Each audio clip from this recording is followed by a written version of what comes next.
Morning. मैं doctor Ravindra Kumar Sharma, सहायक आचार्य व्यवसाय प्रशासन, राजकीय स्नातकोत्तर महाविद्यालय बैन, बीकॉम थर्ड ईयर के समस्त छात्र एवं छात्राओं, आज मैं आपको व्यवसाय प्रशासन विषय का पेपर सेकंड विज्ञापन एवं विक्रय प्रबंध का टॉपिक विक्रय अभ्यंश या कोटा, जिसको इंग्लिश में सेल्स कोटा के नाम से जानते हैं, का ई कंटेंट के माध्यम से अध्ययन कराएंगे। इस टॉपिक में सबसे पहले विक्रय कोटा का अर्थ एवं परिभाषा, उसके बाद विक्रय कोटा के उद्देश्य या इसके महत्व, दोनों एक ही बात हैं, और तीसरा बिंदु इसमें विक्रय कोटा के प्रकार का ई कंटेंट के माध्यम से अध्ययन कराएंगे। तो सबसे पहले हम इसका अर्थ देखते हैं। विक्रय लक्ष्यों को प्राप्त करने, विक्रयकर्ताओं का नियंत्रण करने तथा संपूर्ण विक्रय दल का अपेक्षित सहयोग सुनिश्चित करने के लिए विक्रय कोटा निर्धारित करने की परंपरा सदैव से रही है। यह वह उपकरण है जिसकी विक्रय नियोजन, अभिप्रेरण, नियंत्रण आदि सभी कार्यों में आवश्यकता होती है। साधारण शब्दों में हम कहें तो विक्रय कोटा एक विक्रय लक्ष्य है जिसे किसी विक्रय दल, विक्रयकर्ता, विक्रय शाखा अथवा विक्रय विभाग को किसी भावी निश्चित अवधि में प्राप्त करना होता है। यह किसी भी विक्रयकर्ता या विक्रय विभाग से अपेक्षित निष्पादन का प्रमाप है जो सामान्यतः वस्तु की इकाइयों या मुद्रा में व्यक्त किया जाता है। इसकी परिभाषा फिलिप कोटलर ने दी है। उन्होंने कहा है, विक्रय कोटा विक्रय लक्ष्य है जो किसी उत्पाद श्रृंखला, कंपनी के विभाग अथवा विक्रय प्रतिनिधि के लिए निर्धारित किया गया है।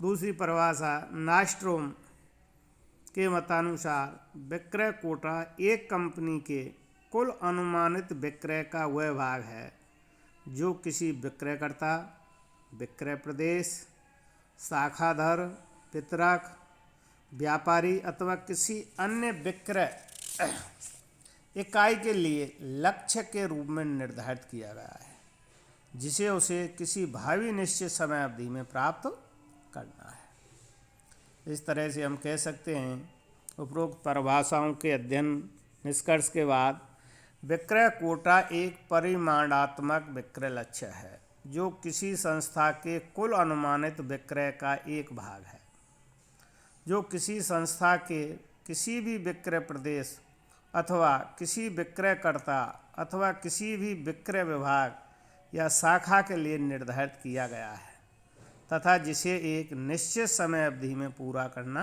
होता है। इस तरह से यह विक्रय अभ्यंश या कोटा का अर्थ एवं परिभाषा। अब इसके बाद हम देखते हैं विक्रय कोटा के क्या उद्देश्य है और क्या महत्व है। दोनों को एक ही अर्थ में समझाया गया है। विक्रय कोटा किसी विपणन इकाई, विक्रयकर्ता, शाखा, मध्यस्थ से अपेक्षित विक्रय प्रमाप है। इन अपेक्षित प्रमापों के आधार पर ही संस्था का विक्रय पूर्वानुमान को प्राप्त किया जाता है। अतः विक्रय कोटा वह उपकरण है जिससे संस्था के सभी विक्रय कार्यों का नियोजन, नियंत्रण एवं मूल्यांकन किया जाता है।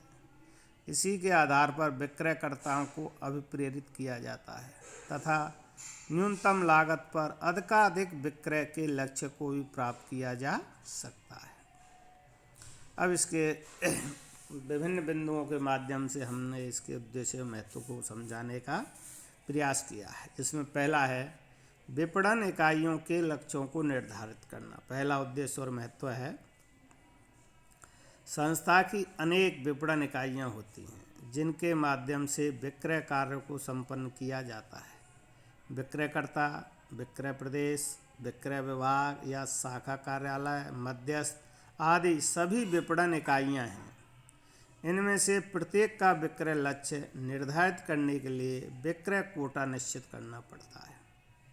इनके अभाव में ये अपने कार्यों को सही दिशा नहीं दे सकेंगे।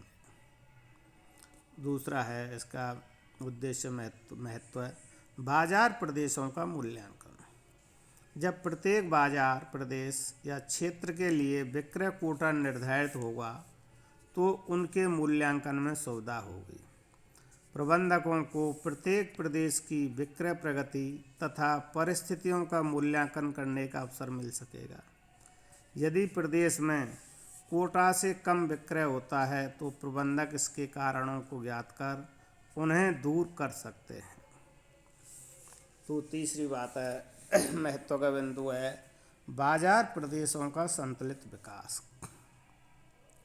विक्रय कोटा निर्धारण की प्रक्रिया से सभी बाजार प्रदेशों का संतुलित विकास किया जा सकता है। जिन प्रदेशों में कम विक्रय होता है उनमें विक्रय बढ़ाने के प्रयास किया जा सकते हैं।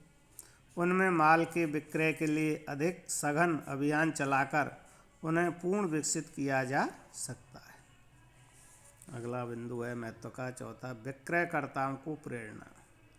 यह एक सामान्य सत्य है कि प्रत्येक व्यक्ति अपने ज्ञात लक्ष्यों को प्राप्त करने के लिए अधिक रुचि से कार्य करता है। विक्रयकर्ताओं के साथ भी यही बात लागू होती है। जब उन्हें अपने लक्ष्य पहले से ही ज्ञात होते हैं तो वे अधिक सघन प्रयास करते हैं तथा लक्ष्यों को यथासमय पूरा कर लेते हैं। विक्रयकर्ताओं की उत्पादकता का मूल्यांकन, ये पांचवा इसका महत्व का बिंदु है। स्टैंटन तथा बुस्किर्क ने कहा है कि कोटा प्रबंधकों को विक्रयकर्ताओं की उत्पादकता को मापने का पैमाना प्रदान करते हैं। वस्तुतः विक्रयकर्ता के वास्तविक विक्रय परिणामों तथा विक्रय कोटा की तुलना करके उसकी उत्पादकता का मूल्यांकन किया जा सकता है। यदि वास्तविक विक्रय निर्धारित कोटा से कम होता है तो उसके कारणों को ज्ञात किया जाता है। तभी विक्रयकर्ता को उचित साधन एवं सहयोग प्रदान करके उसकी उत्पादकता को उचित स्तर तक लाने का प्रयास भी किया जा सकता है। अगला बिंदु है प्रभावकारी पारिश्रमिक प्रणाली का विकास। विक्रयकर्ताओं को पारिश्रमिक देने की अनेक विधियां हैं, किंतु विक्रय कोटा के आधार पर भी प्रभावकारी पारिश्रमिक प्रणाली का विकास किया जा सकता है। निर्धारित विक्रय कोटा से अधिक विक्रय करने वालों को बोनस या कमीशन देने की व्यवस्था पारिश्रमिक योजना में की जा सकती है। इसी प्रकार विक्रयकर्ताओं के पारिश्रमिक तथा सुविधाओं में वृद्धि करने के लिए विक्रय कोटा को आधार बनाया जा सकता है। इस प्रकार कोटा पारिश्रमिक प्रणाली के विकास में भी योगदान देते हैं। अगला सातवां बिंदु है इसके महत्व का विक्रयकर्ताओं की क्रियाओं का नियंत्रण। एक विद्वान ने ठीक ही लिखा है कि विक्रय कोटा किसी भी अन्य तकनीक की अपेक्षा विक्रयकर्ताओं की क्रियाओं पर अधिक प्रभावशाली नियंत्रण में सहायक होते हैं। वस्तुतः विक्रय कोटा विक्रयकर्ताओं को निर्धारित समय में निर्धारित राशि या संख्या में माल के विक्रय के लिए प्रेरित करते हैं। अतः वे अपने समय को व्यर्थ कार्यों तथा बातों में बर्बाद नहीं कर पाते। इसके विपरीत वे कोटा में निर्धारित संख्या में ग्राहकों से भेंट करने, रूठे ग्राहकों को मनाने, बकाया भुगतान वसूलने, नए ग्राहक ढूंढने आदि में अपना समय लगाते हैं। इस प्रकार विक्रय कोटा के माध्यम से प्रबंधक विक्रयकर्ताओं की क्रियाओं पर प्रभावकारी नियंत्रण करने में सफल हो जाते हैं। अगला बिंदु है विक्रय व्ययों पर नियंत्रण। विक्रय कोटा निश्चित करके विक्रय व्ययों पर नियंत्रण किया जा सकता है। निर्धारित विक्रय कोटा के साथ विक्रय व्यय का कोटा भी निर्धारित किया जा सकता है। इसी प्रकार विक्रय की राशि के एक निश्चित प्रतिशत के रूप में भी विक्रय व्ययों का कोटा तय किया जा सकता है। इन सभी तरीकों से विक्रय व्ययों पर नियंत्रण करने में आसानी होती है। और अगला बिंदु है विक्रय प्रतियोगिताओं के परिणामों का मूल्यांकन भी किया जा सकता है। और अगला बिंदु है महत्व का संवर्धनात्मक बजट का निर्माण। विक्रय कोटा संवर्धनात्मक क्रियाओं, विज्ञापन, विक्रय संवर्धन आदि के बजट को निर्धारित करने का आधार होते हैं। जिस प्रदेश या उत्पादन का अधिक विक्रय लक्ष्य होता है उसमें संवर्धनात्मक क्रियाओं का बजट भी अधिक रखना होता है। अगली बात है इसमें बिंदु निश्चित कर्तव्य एवं अधिकार। विक्रय कोटा का एक ये लाभ ये भी है कि इससे प्रत्येक विक्रयकर्ता, विक्रय विभाग, शाखा आदि के अधिकार कर्तव्यों का क्षेत्र निश्चित हो जाता है। प्रत्येक व्यक्ति तथा शाखा अपने अधिकार क्षेत्र में स्वतंत्रता पूर्वक कार्य कर सकते हैं। और अगला बिंदु है इसका महत्व का कार्यभार में समानता। विक्रय कोटा निश्चित विधि एवं सिद्धांतों पर निर्धारित किया जाता है, अतः सभी विक्रयकर्ताओं, विक्रय शाखाओं आदि के कार्यों में समानता पाई जाती है। किसी के साथ भेदभाव की संभावना नहीं रहती है। और अगला लास्ट बिंदु है इसकी भावी आवश्यकताओं का अनुमान। विक्रय कोटा निर्धारित कर लेने के बाद प्रत्येक विक्रयकर्ता, प्रत्येक प्रदेश, प्रत्येक विक्रय शाखा, मध्यस्थ आदि की आवश्यकता का भली प्रकार अनुमान लगाया जा सकता है। विक्रयकर्ताओं की संख्या, कार्यालयों, आवश्यक साजो सामान आदि का सही अनुमान लगाना आसान हो जाता है। इस तरह से इसके महत्व और उद्देश्यों को हमने विभिन्न बिंदुओं के माध्यम से समझाने का प्रयास किया। आगे इसी टॉपिक में है विक्रय कोटा के प्रकार। सामान्यतः विक्रय कार्य के सफलतापूर्वक नियोजन, नियंत्रण एवं मूल्यांकन के लिए अनेक प्रकार के विक्रय कोटा निर्धारित किए जाने की परंपरा है। विक्रय कोटा सामान्यतः 4 प्रकार के हो सकते हैं, जिनमें पहला है विक्रय परिमाण कोटा, दूसरा है विक्रय बजट कोटा, और तीसरा है विक्रय क्रिया कोटा, और चौथा है संयुक्त कोटा। अब हम इसमें देखते हैं विक्रय परिमाण कोटा क्या है। विक्रय परिमाण कोटा विक्रय की मात्रा या परिमाण, क्वांटिटी को दर्शाते हैं।